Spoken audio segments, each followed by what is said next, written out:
All right, so take us back in time.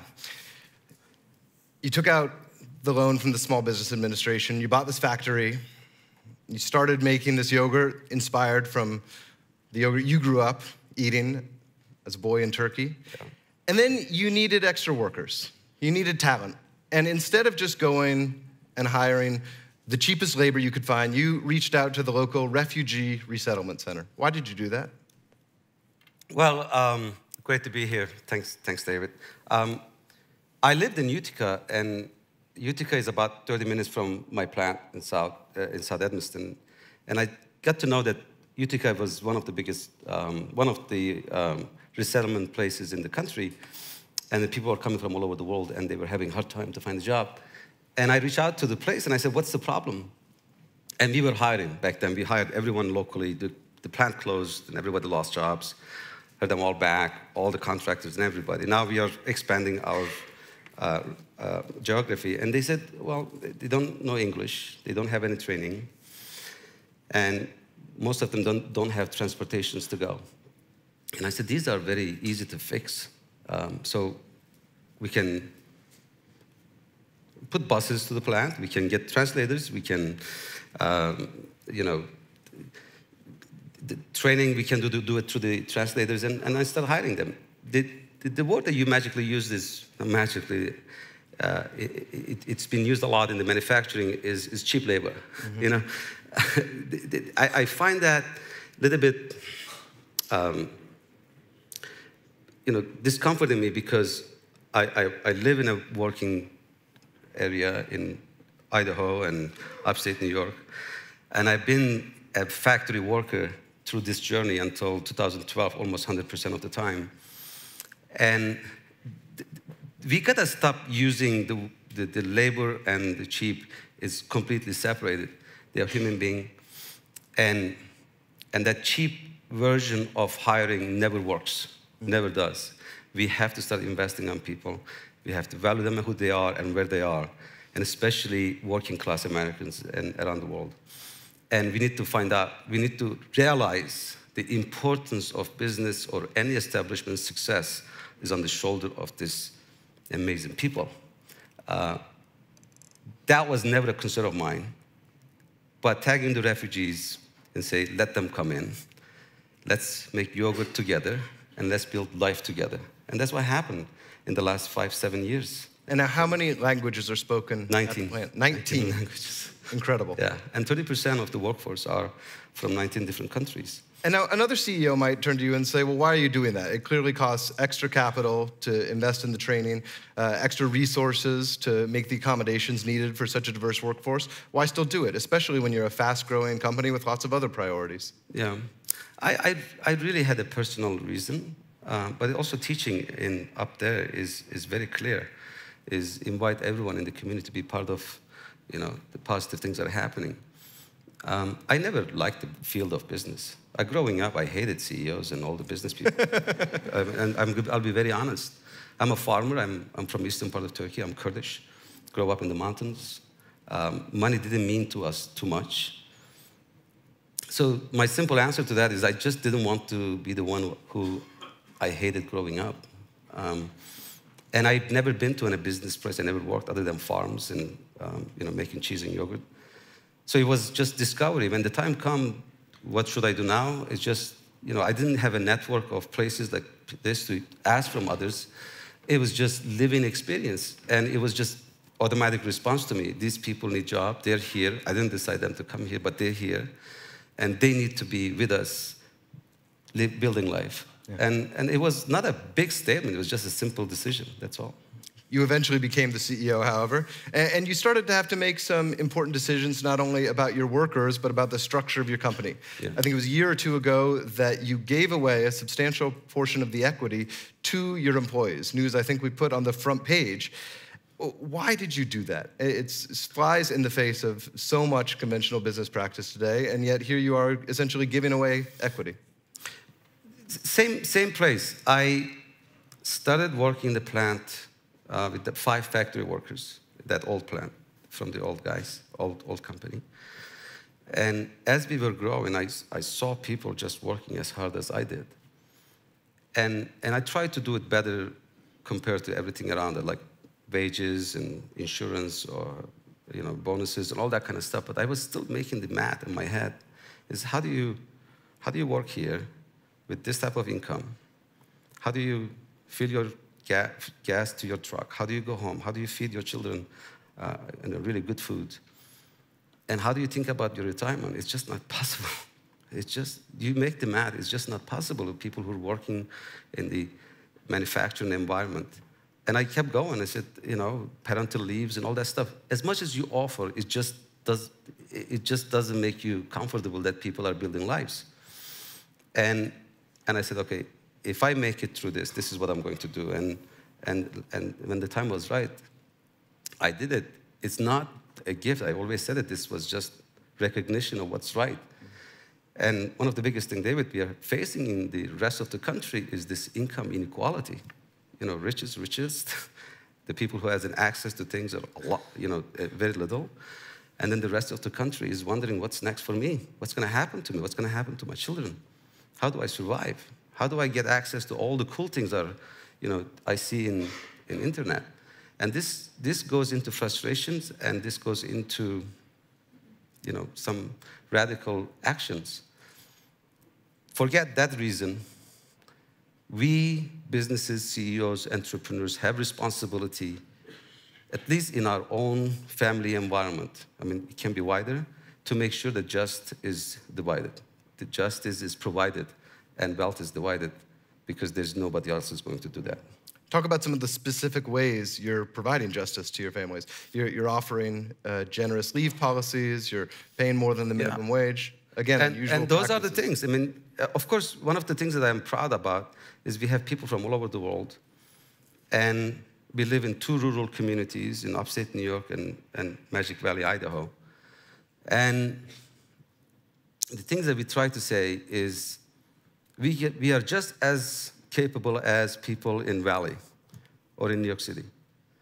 One of the things I always highlight is the characters, the history, the dominant things that makes human being quality is up, lives in these rural communities. And how do we tap into these qualities and implement in our innovative thinking, implement in our trade thinking and politics?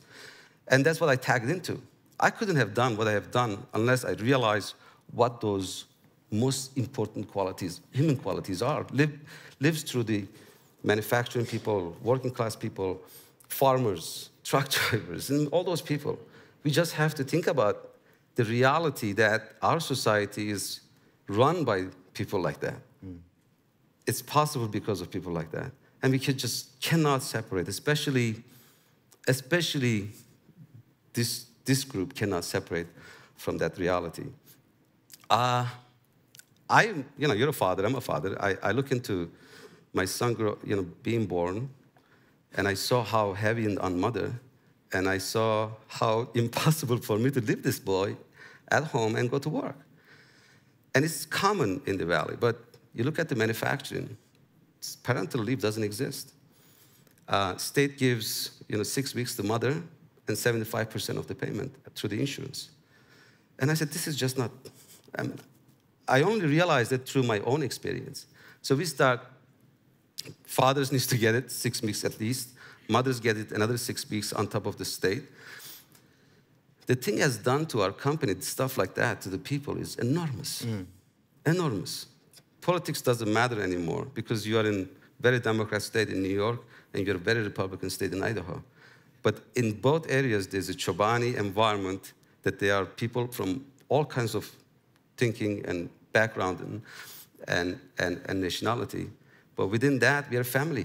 That's terrific. You mentioned farmers, and of course, you've got your team in the factory and distributing and packaging. But of course, there's a whole network of dairy farmers who are producing all this milk. New York dairy farmers were in pretty dire circumstances just a few years ago. Can you talk about the transformation that's happened in the rural economy up there?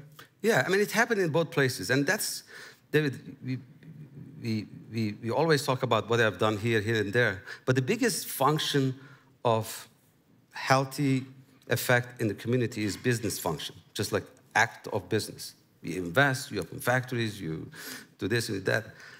Old factory, was built by Kraft 90 years ago. It's been there forever. Closed. That was the second plant that closed in upstate New York, but in our community. And I found it through the ad, and when I went there, it was like a cemetery. The whole community was like, this is the end. This is the end of the world. The last one left. We have no more hope. Forget the work, but there's nothing to offer for our kids. I mean, that's kind of environment. So I get that, and 4 factory workers, and the first thing we did is we start painting the walls. Mm-hmm. And that was my first board meeting, with the 4 factory workers. And one of the guys said, tell me you have more ideas than the paint in the walls. And I didn't, really. So here we are. We took that plant within 5 years, 1,000 employees, building became 10 times bigger than that. We built another factory in Idaho. We, all that kind of stuff, that video showed that we did it. And we look back and we say, that factory being closed, one of the best things ever happened. Mm. Because it closed, and we built 50 times better than that. What happened in upstate New York? 25 years later, the milk production went up. Farmers start coming back. The young ones start going into the farming. Unemployment started going down. Our county was one of the highest unemployment rate. It became one of the lowest. Same thing happened in Idaho. I built a plant in Idaho. And why did you go to Idaho? I wanted to be on the West Coast. I wanted to be closer to cool people, but up there, Okay. No, kidding aside, the milk source in Idaho is big. They've done a lot of good job on bringing the dairy farmers from California to Idaho. And the first time I landed to Idaho, this governor met me at the airport, Governor Butch, had a cowboy hat and the boots, and I said, man, where's the gun is going to come out now? Amazing guy. And before I left, he said, you're going to build a plant in here, and this is going to be one of the best decisions you have ever made in your life. And I did. Mm. And he was right. It's one of the best decisions I've ever made in my life in business. Chobani's economic impact yearly in Idaho economy is about $3 billion. After us, 5 factories opened. And today, the unemployment is under 3, like I think 2.5 or 2.6.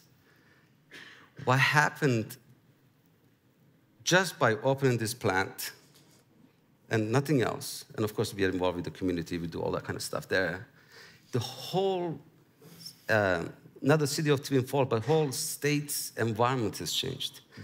Now, if you have the right mindset, which is, of course you want to grow, of course you want to have a big sales, of course you want to be profitable, but at the same time, I'm going to elevate the community. I'm going to make sure that this is a place where everybody can meet, and no matter what kind of backgrounds they have, and make the product that they're proud to make, and come to work and go back to home as who they are without judgment.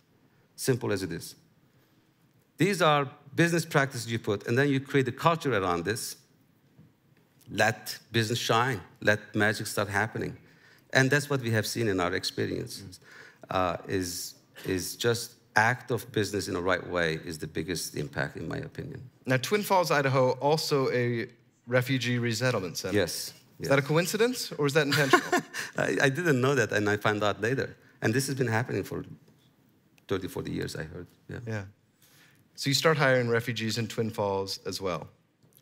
Same thing.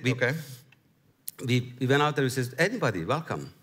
Everybody welcome. We're hiring. Idaho, I know you guys read some of the news coming out of there. It just hurts me. It hurts me really badly. Because I live there, I have a home there, and it's one of the most amazing places in this country. For those that may not know, let's be specific about what you're referring to. In Twin Falls, Idaho in particular, there's been a real backlash against the refugee community there. And the reason I reached out and really wanted to write this story last year was because it was a moment when the alt-right and Breitbart News were targeting not only the refugees in that community, but you, and making some pretty salacious claims about your involvement in the refugee community there and the true motives behind it, and even some crimes that had happened. Yeah. Talk about that experience and what, if anything, you actually learned from it. My first worry was not personal. I really worried about people in the plant. And I worried about the people in the community because it was not reflection of what was being said.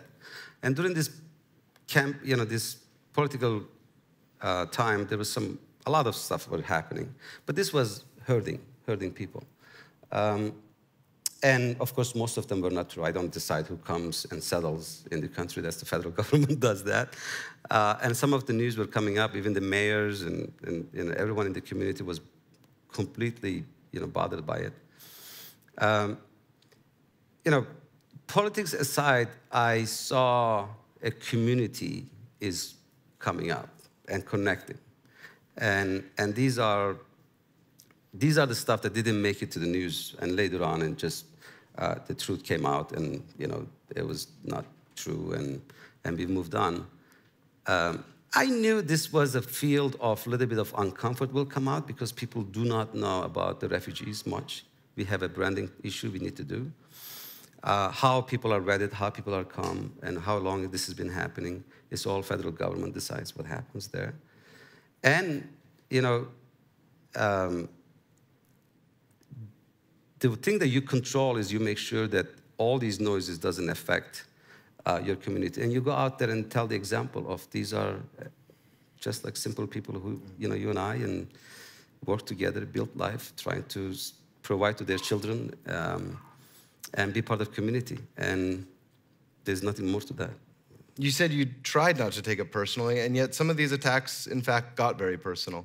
They attacked you not only for hiring refugees, but for being an immigrant yourself. Yeah.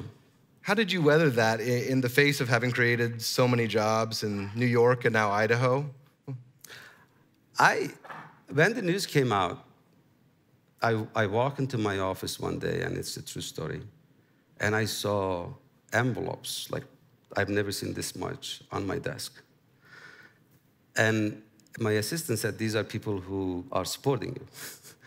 and I smiled, and it might be a couple of tears in my eyes. It's a magical place, this place. You might heard some stuff here and there, and I live in 2 rural communities. I really haven't heard much other than some of the media things. The majority of the mindset and heart set and the soul set of this country are in diversity, in immigration, in continued tradition of letting the passion to come and build the dream. That's not the reality, and I'm telling you what that it is. So I've never been discouraged for that reason. But I'm worried. I do get worried because if we don't, and I come back to the first topic, if we don't reach out to left behind, if we don't build these bridges, and if rest of the country feels like there's no light for them, these fundamentals can break. And I'm not worried for myself only. I worry for people in the company, of course, in the country here, but I worry for the world as well. If we lose those fundamentals in here, the rest of the world is going to get worse, especially developing countries. This is the country that everybody looked up to, and sometimes scared of doing some bad stuff in somewhere else. And it's important for the humanity to progress in these fundamentals. And it comes down to this motion that not only here in this country between working class and established one, but also around the world, we the people, right? It's extremely important that we always have this consciousness of there's a kid on the road with his father and mother, is gonna go through this water, and maybe he will die. And there are thousands died. And if we sit in our offices, in our places, and we try to accomplish this new humanity, the new world that's going forward, if we don't hear that worry of that kid back there, we're not going in the right direction. Yeah. And that's why I got into the tent, and that's why I said the only way we can solve some of the most critical human problems in this century is through the CEOs, through the inventors, through the entrepreneurs, and through the businesses and brands, because I have a little bit of concern on the governments and the UN establishment. And tell us just exactly what the Tent Foundation is and who's now involved. So Tent is my foundation that I started 2.5 years ago to bring the business angle into the refugee crisis. We have 65 million people all around the world today. And name some of the companies who are now part of this foundation. Airbnb, LinkedIn come in early on, Johnson & Johnson, MasterCard. I mean, some of the CEOs or some of the people from those companies. We have 80 companies. I mean, brave people, brave brands and companies. They just put their name out there. We're committed to do what's right, to make things right better. And it's growing, and everybody here is like to know about Tent and how we wanted to help through the partnership of CEOs and companies. Please, come and talk to us. We would love to tell you more about it. But I truly believe we can solve this. We really can solve this. It's solvable. It's been handled by 1940s and 1950s way. It's always funding is a problem, and the population is growing. Not only by the war, it's famine, it's climate, and this is not going to go away. And if we bring the innovation and business mindset and a greater population into this issue, we can make a huge impact. And it's already did in 2 years, through the brands and companies. You've talked about refugees and your own commitment to that issue, but in the last year especially, we've seen CEOs from all industries start to take stands on issues as diverse as climate change, gun laws, immigration. Is this now just part of a CEO's job description to actually be more involved in moral, social, political issues? And is that what you expected when you started a yogurt company? I don't know what I expected, but you wrote a piece on that one, and I share your view on how we saw in the last couple of years and CEOs and businesses are coming up and talking about social issues. And these are areas that sometimes companies are worried about that will impact their sales or impact in their position or whatever. So is there something changing? Is there something is happening? I think so. And should it be? Absolutely. Our job is to get involved with the social issues, because either our people are involved, get affected by, or our consumers get affected by. And I think there is no time in the world history that the importance of CEOs and businesses than today. And I think the consumers are expecting us to be. They want to know what you care. They want to know what is other things that you're involved, other than making money, other than making sales, other than making products. So whether we like it or not, our consumers are going to ask us to be part of the issues like this.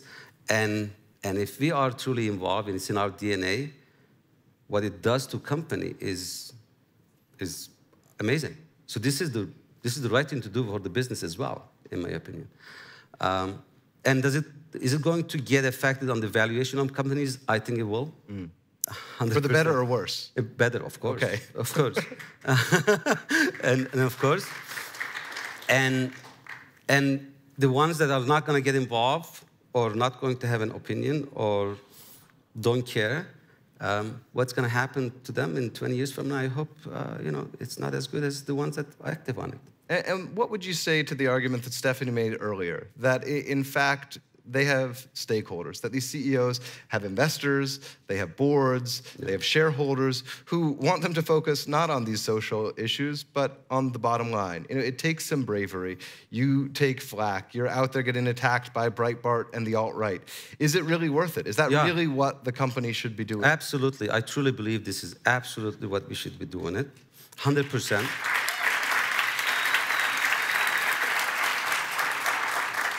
Simply because it's not separatable. It just isn't. How am I going to walk into an office, know that there's a person who's immediately affected by what's going on in the world, and not to open my mouth about it, and not to tell him or her something about it? It's personal. It's right in your family. It's in your environment. And how can you be separatable? It's just impossible. But I am really encouraged what's happening. I am really, really happy what's happening in the last 2 years, and especially in the last year or so. And not only here, around the globe. So, you're not going to tell anyone to do whatever. It's their job.